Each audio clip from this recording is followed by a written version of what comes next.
प्यार कर रहे हैं, उस अनुग्रह के काम को हमारे जीवन में अपने जारी रखें। आपकी स्तुति और बड़ाई हो। एक पिता के समान आपने हमसे प्रेम किए हैं। जो कुछ पिता ने आपको दिए हैं, यूहन्ना 3:35 के अनुसार आपने प्रभु वही आशीषों को हमारे साथ बांट लिए हैं। आपके विचार बहुत ही अनमोल हैं, आपके काम बड़े अद्भुत हैं, और आपकी इच्छा आज भी यही है कि कोई भी नाश न हो, सबको मन फिराव का अवसर मिले, और जो उद्धार पाए हैं आपके स्वरूप की समानता को हम हासिल कर सके। आज की रोटी हमें दे, हमारे हृदयों को तृप्त करे, अपनी ओर फेर कर वो परिवर्तन और वो प्रभु जी ट्रांसफॉर्मेशन हमारे जीवन में लेकर आइए, जिसके द्वारा आपकी महिमा को अपने जीवन में प्रकट कर सके। हम सब एक होकर आपके लहू के छिड़काव के नीचे आते हैं, और बड़ी उम्मीद के साथ, नम्रता के साथ इस प्रार्थना को प्रभु यीशु मसीह के नाम में मांगते हैं, आमीन। ये जो वचन हमारे सामने पिछले कुछ 2 दिनों से हम मनन करते आए हैं, यूहन्ना का 17 अध्याय और उसके 22 वचन को, वो महिमा जो तूने मुझे दी है मैंने उन्हें दी है। उस प्रभु यीशु मसीह की महिमा को 3 तरह से हम देख सकते हैं। पहला विचार था यूहन्ना 1 और 14, हमने उसकी ऐसी महिमा देखी जो अनुग्रह और सच्चाई से परिपूर्ण होकर आया। कल के दिन हमने इस पर मनन किया था। जब अनुग्रह का और सच्चाई का काम परिपूर्ण रूप से हमारे जीवन में होता है, तब मात्र हम उसकी महिमा को देख सकते हैं। व्यक्तिगत जीवन में, पारिवारिक जीवन में और मानविक जीवन में भी। आज उसी महिमा का एक दूसरा पहलू, यूहन्ना सुसमाचार के 12 अध्याय में कुछ ग्रीस देश से लोग आए थे। ये ग्रीस देश के लोग बड़े ज्ञानी हैं। इन्होंने ही सारी दुनिया को ज्ञान साहित्य दिए हैं। उनके देश में बड़े बड़े तत्वज्ञानी जन्म लिए हैं, एरिस्टोटल, प्लूटो और सोक्रेटिस वगैरह, सब बड़े बड़े लोग। एक बार वो यरूशलेम के मंदिर में शायद आए थे पर्व मनाने के लिए। मंदिर में गए, तृप्त नहीं हुए, प्रवचन सुने, तृप्त नहीं हुए, और लाजर जो मरे हुए में से जी उठा था कुछ दिन पहले, उसको भी शायद देखे, लेकिन उनके हृदय में कोई तृप्ति नहीं थी। तो उन्होंने चेलों में से फिलिप्पुस के पास आकर कहा, भाई साहब, हम यीशु को देखना चाहते हैं। यूहन्ना सुसमाचार का 12 अध्याय और उसके 21 वचन में इस विषय को पढ़ते हैं। जॉन 12:21। उन्होंने गलील के बैतसैदा के रहने वाले फिलिप्पुस के पास आकर उससे विनती की, श्रीमान, हम यीशु से भेंट करना चाहते हैं। फिलिप्पुस ने जाकर प्रभु यीशु मसीह से कहा, प्रभु जी, कुछ लोग ग्रीस से आए हैं और वे लोग आपसे मिलना चाहते हैं। प्रभु यीशु मसीह साक्षात उनसे मिला या नहीं मिला, ये बात हमको पवित्र शास्त्र में नहीं लिखा गया, लेकिन जो बातें उसने कही उसको गौर करने लायक है। इस पर यीशु ने उनसे कहा, वह समय आ गया है कि मनुष्य के पुत्र की महिमा हो।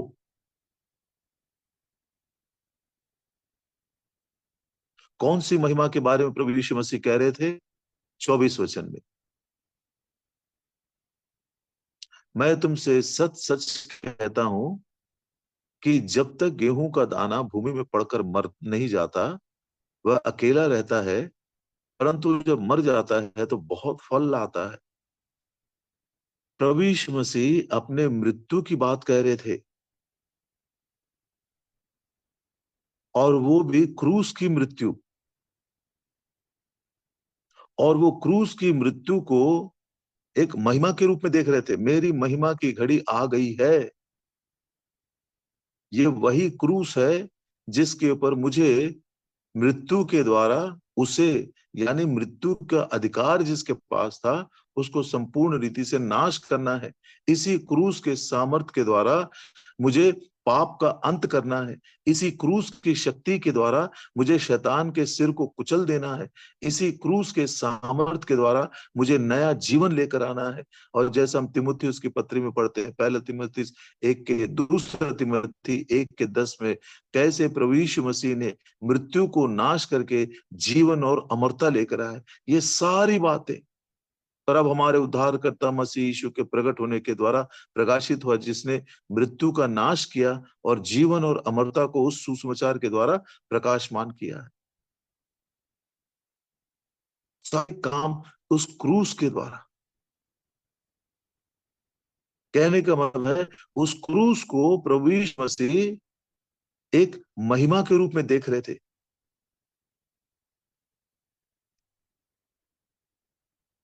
पहले के दिनों में जब मैं बाइबल पढ़ता था, तो आप भी जानते इस बात को, प्रभु यीशु मसीह ने प्रार्थना किया, हे पिता, यदि हो सके तो ये कटोरा टल जाए, तो भी मेरी नहीं तेरी इच्छा पूरी हो। तो मैं सोचता था शायद प्रभु यीशु मसीह उस क्रूस के मृत्यु को टालने की बात कर रहे हैं क्या? नहीं, ये तो हो ही नहीं सकता, क्योंकि प्रभु यीशु मसीह बारंबार बारंबार इस बात को अपने चेलों को बताते रहे, कैसे मैं पकड़वाया जाऊंगा, अन्य जातियों के हाथों में सौंपा जाऊंगा, और जो याजक हैं और यहूदी हैं उनके हाथ में सौंपा जाऊंगा, मैं मार दिया जाऊंगा, लेकिन तीसरे दिन फिर मैं जी उठूंगा। अब जो अपने विषय में इन सारी सच्चाइयों को जानता है, तो वो क्रूस की मृत्यु को टालने के विषय में प्रार्थना नहीं कर रहा था। वो, यदि हो सके तो ये कटोरा मुझसे टल जाए, तो भी मेरी नहीं, हे पिता तेरी इच्छा पूरी हो। किसकी बात कर रहे हैं मालूम? दुख के कारण, वेदना के कारण उसका मन इतना व्याकुल था, उसका खून, उसका पसीना जो है खून की बूंदों के समान गिर रहा था, कहीं वो वहीं पर अंत ना हो जाए। इसीलिए ये जो दुख है, ये जो कटोरा है, इसको निकाल दे मुझसे, क्योंकि जो क्रूस तूने मुझे दिया है, उसी के ऊपर उस काम को मुझे पूरा करना है। यही उसकी महिमा है। पौलुस भी यही कहता है, मैं दुनिया में किसी भी बात पर महिमा नहीं करना चाहता हूं, बजाय प्रभु यीशु मसीह के क्रूस के। उसके अलावा मेरे पास महिमा करने की कोई दूसरी बात नहीं। अब ये क्रूस प्रभु ने हमको दिया है। सचमुच में क्रूस हमारी महिमा है। The cross is our glory.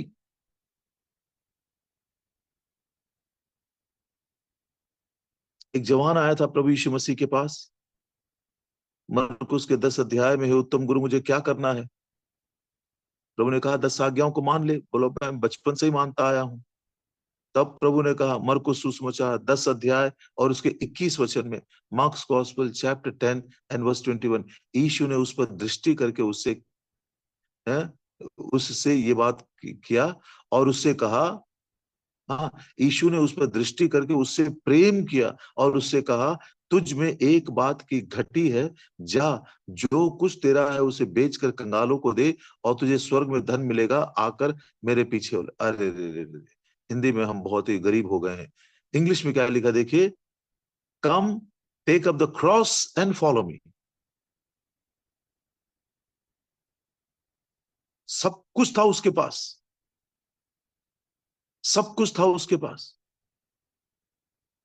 किसी भी बात की घटी नहीं थी। बस एक बात की घटी है तुझको परफेक्ट होने में, परिपूर्ण होने में, सिद्ध होने में, उस महिमा को प्रकट करने में। बस एक बात भी घटी है तेरे पास, और वो है क्रूस। वो क्रूस उठाकर मेरे पीछे आ ले। लेकिन वो जवान धनवान होने के कारण दुखी होकर वापस चला गया। चेलों के विषय में प्रभु ने कहा, लूका सुसमाचार 14 अध्याय, हाँ 22 वचन, थैंक यू किरण। इस बात से उसके चेहरे पर उदासी छा गई और वह शोक करता हुआ चला गया, क्योंकि वो बहुत धनी था। कई बार उस क्रूस उठाने के लिए हम भी दुखी हो जाते हैं। उस क्रूस को उठाने के लिए कई बार हम लज्जित हो जाते हैं। उस क्रूस को उठाने के लिए प्रियो हम बिल्कुल इच्छा नहीं रखते, लेकिन सत्य ये है, वही क्रूस हमारी परिपूर्णता है, वही क्रूस हमारे लिए महिमा है, क्योंकि उसी क्रूस के द्वारा जो जो बातें हमारे परिवर्तन के विरोध में काम करती है, ट्रांसफॉर्मेशन, उसको हम हासिल कर सकते हैं। पानी को जब दाखरस बना दिया, उत्तम स्वाद का, प्रभु यीशु मसीह ने अपनी महिमा प्रकट की। जब सामान्य सा कुछ उत्तम हो जाता है तो उसमें प्रभु की महिमा प्रकट होती है। हमारे जीवन में जब इस प्रकार का परिवर्तन आता है तो हम प्रभु की महिमा को प्रकट करते हैं, और वो साधन क्रूस है। उसी क्रूस के द्वारा प्रभु यीशु मसीह ने मृत्यु को नाश करके जीवन और अमरता लेकर आए। जैसे मैंने बार बार का, क्रूस के द्वारा पाप को अंत कर दिया, उसी क्रूस की शक्ति के द्वारा उसने शैतान के सिर को कुचल दिया। उसी क्रूस के सामर्थ्य के द्वारा प्रभु यीशु मसीह ने मृत्यु को जीतकर अनंत जीवन लेकर आया। और आज वही क्रूस उसने हमें भी दिया, ताकि हम उसको उठाते रहें और वो परिवर्तन और कई प्रकार के आशीषों को हम पा सकें और उसकी महिमा को हम प्रकट कर सकें। लूका सुसमाचार 14 का 27 में चेलों के विषय में प्रभु ने एक बात कहा, उसको पढ़ लेते हैं। लूका 14:27, लूक्स गॉस्पेल 14:27, जो कोई अपना क्रूस ना उठाए और मेरे पीछे ना आए, वह भी मेरा चेला नहीं हो सकता।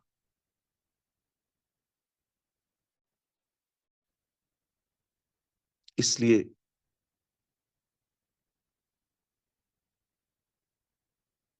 पौलुस इस मर्म को समझने के बाद गलतियों की पत्री 6 अध्याय और उसके 14 वचन में कहता है, गलेशियंस 6:14, पर ऐसा ना हो कि मैं अन्य किसी बात का घमंड करूं, केवल हमारे प्रभु यीशु मसीह के क्रूस का, जिसके द्वारा संसार मेरी दृष्टि में और मैं संसार की दृष्टि में क्रूस पर चढ़ाया गया हूं।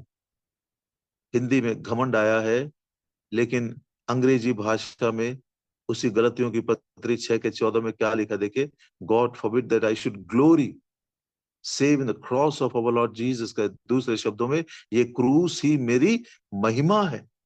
This cross is my glory. प्रभु यीशु मसीह ने कहा, मेरी महिमा की घड़ी आ पहुंची है।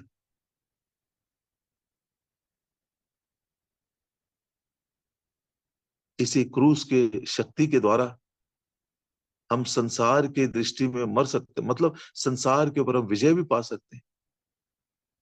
दूसरा, गलतियों की पत्री 5 अध्याय और उसके 24 वचन में एक और बात पौलुस कहता है। इसी गलतियों की पत्री 5 अध्याय और 24 वचन, और जो मसीह यीशु के हैं, उन्होंने शरीर को उसकी लालसाओं और अभिलाषाओं समेत क्रूस पर चढ़ा दिया है। इसी क्रूस के सामर्थ्य के द्वारा सब शरीर की लालसाओं के ऊपर, अभिलाषाओं के ऊपर हम विजय पा सकते हैं। बहुत कठिन है, बहुत कठिन है इस शरीर को वश में लेकर आना। बहुत कठिन है विश्वास से जीवन बिताना, लेकिन आंखों की दृष्टि के अनुसार कितने बार हम बहक जाते हैं, शरीर के अभिलाषाओं के कारण कितने बार हम गिर जाते हैं, चूक जाते हैं। लेकिन क्रूस के सामर्थ्य के द्वारा, उसके मृत्यु के द्वारा, शरीर के अभिलाषाओं के ऊपर भी हमको विजय मिलता है। तीसरी बात, गलतियों की पत्री 2 अध्याय और उसके 20 वचन में पढ़ते हैं, मैं मसीह के साथ क्रूस पर चढ़ाया गया। ये जो सेल्फ है प्रियो, इतनी आसानी से हमको छुटकारा नहीं मिलता इससे, और ये मैं के कारण ही संसार में पाप प्रवेश किया। इसको कुछ दिन पहले मैंने आपसे कहा था। वो जो एक शब्द है, मैं का पर्याय ही घमंड है। ये घमंड जो है, सारे पापों का जनक है वो, या दूसरे शब्दों में सारे पापों की जननी है वो, mother of all since. Lucifer शैतान इसलिए बना क्योंकि उसने मैं कहा, मैं ऐसा करूंगा, मैं चढ़ जाऊंगा, मैं ऊपर हो जाऊंगा, मैं उसके सिंहासन के तुल्य करूंगा। ये मैं। और शैतान लूसीफर के मन में ये विचार आया था, उस समय कोई पाप तो नहीं था, ना कोई व्यवस्था थी, ना कोई मूर्ति पूजा था, ना कोई हत्या हुआ, ना किसी ने विचार किया। लेकिन मैं, इस मैं के ऊपर विजय पाने के लिए केवल क्रूस की शक्ति ही चाहिए, अन्यथा मनुष्य विश्वासी इस पर जय नहीं पा सकता है। मैं मसीह के साथ क्रूस पर चढ़ाया गया, अब मैं जीवित ना रहा, पर मसीह मुझ में जीवित है। मतलब मैंने अपने जीवन को सौंप दिया है मसीह को जीने के लिए। मैं जी रहा हूं ये बड़ी बात नहीं है, लेकिन मसीह मुझ में जी रहा है। कब आएगा प्रियो ये अनुभव? कब इस बात को हम बड़े आनंद और खुशी के साथ उसकी महिमा के लिए बात बोल सकते हैं कि मैं जी नहीं रहा हूं, लेकिन मसीह मुझ मेरे द्वारा मेरे अंदर जी रहा है, क्योंकि उसने मुझसे इतना प्रेम किया और मेरे लिए अपने आप को दे दिया। ये मैं के ऊपर विजय पाने का साधन उस क्रूस के अलावा कोई दूसरा नहीं है। सचमुच में यही वो महिमा है जो प्रभु ने हमें दिया है। ये हमारे लिए घमंड का कारण है। और अंत में रोमियो की पत्री 6 अध्याय और उसके 6 वचन में पढ़ते हैं। रोमियो की पत्री 6 का 6, हम जानते हैं कि हमारा पुराना मनुष्यत्व उसके साथ क्रूस पर चढ़ाया गया, ताकि पाप का शरीर व्यर्थ हो जाए और हम आगे को पाप के दासत्व में न रहे, स्वतंत्र जीवन बिताने के लिए, पुराने मनुष्यत्व से छुटकारा पाकर आजाद होने के लिए प्रभु ने हमें क्रूस दिया है।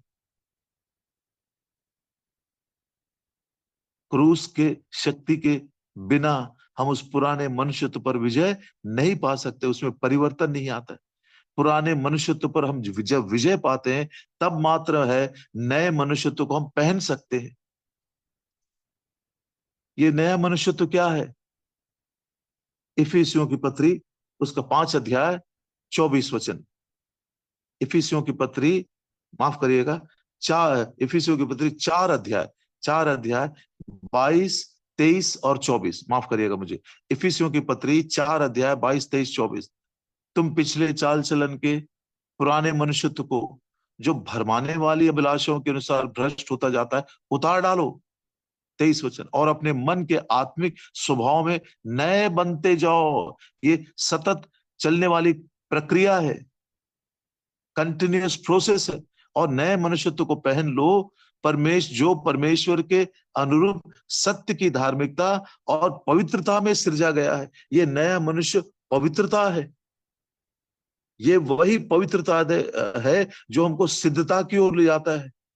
ये वही पवित्रता है जिसके द्वारा अपने प्रभु को हम देख सकते हैं। बिना पवित्रता के तुम मुझे देख भी नहीं सकते, ऐसा वचन कहता है। इब्रानियों की पत्री 12 अध्याय 14 वचन, the book of Hebrews chapter 12 and verse 14। सबसे मेल मिलाप रखो और उस पवित्रता के खोजी हो जिसके बिना कोई प्रभु को कदापि ना देखेगा। बहुत स्पष्ट, क्या समझाएं इसके बारे में? उस पवित्रता के खोजी हो जिसके बिना कोई प्रभु को कदापि ना देखेगा। उस महिमा को देखने के लिए, उस महिमित आगमन में भाग लेने के लिए उस पवित्रता की खोजी। कौन सी ये पवित्रता?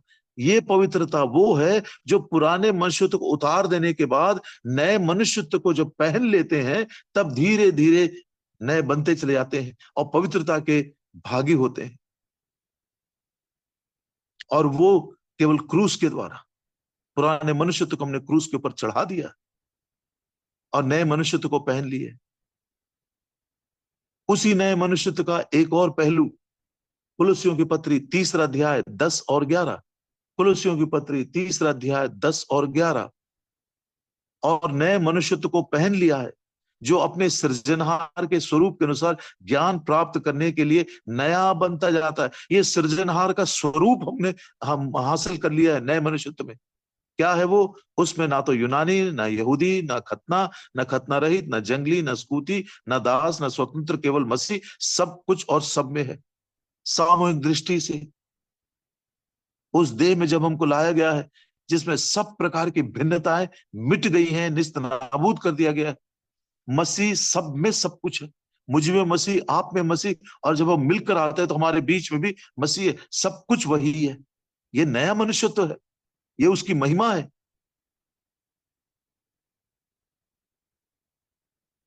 अंत की बात, हे पिता, जो महिमा तूने मुझे दी है मैंने इनको दे दी है। वो महिमा का दूसरा पहलू, पहला हमने देखा था यूहन्ना 1:14, अनुग्रह और सच्चाई से परिपूर्ण होकर। वो दोनों काम जब हमारे जीवन में पूरे होते हैं तब मात्र हम प्रभु यीशु मसीह की महिमा को देख सकते हैं। दूसरा, जब अपना क्रूस उठाकर हम उसके पीछे चलते हैं, उसी क्रूस की शक्ति के द्वारा संसार के वो हम जीत सकते हैं। शरीर के विलासों पर विजय मिलता है, मैं के ऊपर हमको विजय मिलता है, नए मनुष्यत्व को धारण करते हैं। तब मात्र ये परिवर्तन जो है, जैसे साधारण पानी को दाखरस बनाने कर पर प्रभु यीशु मसीह ने अपनी महिमा प्रकट की, तब हमारे भी जीवन के द्वारा वो महिमा को हम प्रकट कर सकते हैं। पौलुस के समान हम कह सकते हैं, क्रूस के अलावा मेरे लिए मेरी महिमा का कोई दूसरा कारण नहीं। आइए प्रियो, सच्चे चेलों के समान अपना क्रूस उठाकर पाप के लिए, संसार के लिए, स्वार्थ के लिए, अहम के लिए, पुराने मनुष्यत्व के लिए मरकर एक नया मनुष्यत्व, पवित्रता की ओर, जिसमें प्रभु मसीह सब में सब कुछ है, उस अनुभव में हम बढ़ते जाए। प्रार्थना करें। हमारे प्रेमी स्वर्गीय पिता, धन्यवाद देते उस क्रूस के लिए जो आप अपने विश्वास करने वालों चेलों को दिए हैं। क्रूस की शक्ति के लिए हम धन्यवाद देते हैं। क्रूस के सामर्थ्य के लिए हम धन्यवाद देते हैं। उस क्रूस के वचन के लिए हम धन्यवाद देते हैं। उस क्रूस के प्रेम के लिए हम धन्यवाद देते हैं। उस क्रूस के ऊपर बहे हुए लहू की शक्ति के लिए हम धन्यवाद देते हैं, जिसके द्वारा प्रभु जी हमारे जीवन में सच्चा परिवर्तन आता है। जिस परिवर्तन के द्वारा हम मसीह की महिमा को प्रकट कर सकते हैं। हे प्रभु जी, इस बात को समझने के लिए और इस बात को अपने जीवन में लागू करने के लिए एक नई समझ हमको दीजिए। वचन की रक्षा करें, वचन को प्रभाव के साथ मेरे और हमारे जीवन में काम करने दीजिए। इस विनती और प्रार्थना को प्रभु यीशु मसीह के नाम में मांगते हैं, आमीन। सबों को जय मसीह की। The recording has stopped. Praise the Lord. जय मसीह की।